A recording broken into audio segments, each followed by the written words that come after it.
حضرت سلطان باہو رحمۃ اللہ تعالی علیہ کے ایک خادم ہوئے ہیں، ان کا اصل نام امیر بابا لکھا ہے بعض جگہوں پہ، لیکن ان کو کدن میاں، کڈن میاں، بڈھے میاں کئی ناموں سے یاد کیا جاتا ہے۔ بڑے درویش تھے، صاحب حضوری آدمی تھے۔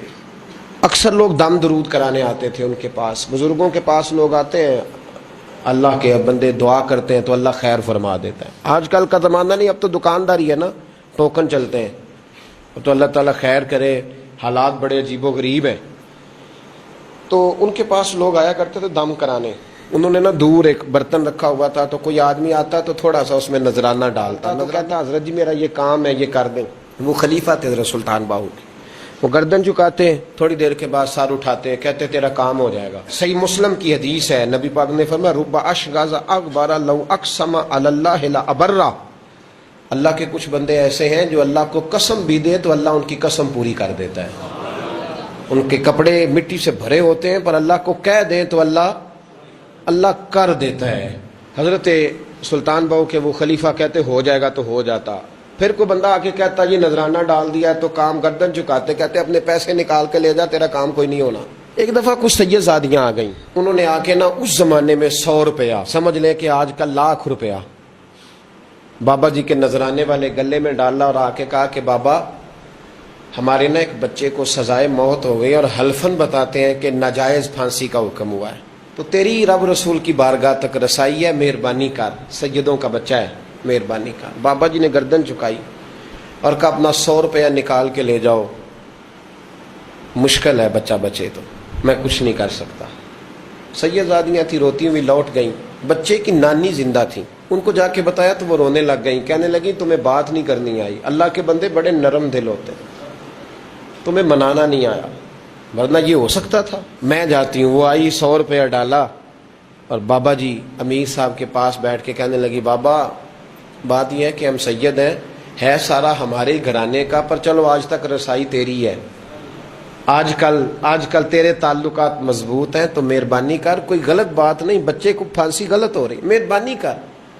بابا کہنے لگا اماں میرے بس میں نہیں، میں بھی تو اللہ کا کمزور بندہ ہوں نا، مالک کا کمزور بندہ ہوں، کو ضروری نہیں، دعا پہ فضل ہوتا ہے، اگر اس کی مشیت ہو تو پھر بندہ کیا کر سکتا ہے۔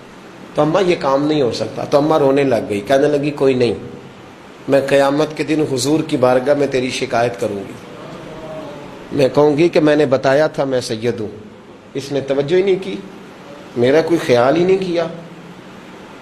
بابا صاحب فرمانے لگے اماں پیسے نہ نکالنا، جا تیرا کام ہو جائے گا، جا تو ہو گیا تیرا مسئلہ حل ہو جائے گا۔ وہ آپ پیسے رکھتے تھے تو سال کے بعد، 6 مہینے کے بعد، مہینے کے بعد جا کے حضرت سلطان باہو کو دے کے آیا کرتے، وہ وہاں لنگر میں یا کسی جگہ خرچ کرتے تھے۔ جس دن اس بچے کی پھانسی کا وقت تھا نا، تو وہ بابا جی حضرت سلطان باہو کے پاس چلے گئے۔ حضرت سلطان باہو کے مزار پہ جو دوست گئے ہیں یا میرے ساتھ گئے ہیں وہ جانتے ہیں کہ گڑھ موڑ سے یوں مڑتے ہیں، آگے دربار ہے، تو گڑھ موڑ پہ حضرت سلطان باہو ان کے استقبال، ان کو وہاں پتہ چل گیا کہ وہ آ رہا ہے، آئے دروازے گڑھ موڑ تک، مرید ساتھ تھے، تو حضرت سلطان باہو کہنے لگے یار تو نے اچھا نہیں کیا، اپنے خلیفے تو نے اچھا نہیں۔ کہنے لگے حضور چارہ کوئی نہیں تھا، سید زادیاں آ گئی تھیں، حضور کا خاندان تھا، میں کیا کرتا۔ مرید کہتے ہمیں سمجھ نہیں آ رہی کہ یہ کیا ہو رہا ہے۔ کہنے لگے مجبوری تھی، کیا کرتا، کدھر جاتا، حضور کا خاندان تھا۔ کہا تو نے اچھا نہیں، کہتے ہمیں نہیں سمجھ آ رہی کہ تو نے اچھا نہیں کیا، وہ کہتے ہیں حضور کا خاندان تھا، اس کا معنی کیا ہے۔ کہتے ہیں تھوڑی دیر گزری، بچہ وہاں سے رہا ہو گیا، حضرت سلطان باہو کے خلیفہ کا انتقال ہو گیا، وہ وصال کر گئے، وصال ہو گئے۔ آپ نے جنازہ پڑھایا، دفن کیا، تو غلام کہنے لگے حضور یہ ماجرا کیا ہے۔ آپ فرمانے لگے اس نے اللہ کے حضور دعا کی تھی کہ مولا جناب اسرائیل نے اس دن کسی نہ کسی کی روح لے نہیں آنا ہے نا، تو میری لے جائے۔ اب سیدزادیاں دروازے پہ آ گئی ہیں، تو سادات کو تو خالی نہیں نہ بھیجا جا سکتا، مصطفیٰ کا خاندان ہے، حضور میری روح لے جائی جائے اور اس سیدزادے کو چھوڑ دیا جائے۔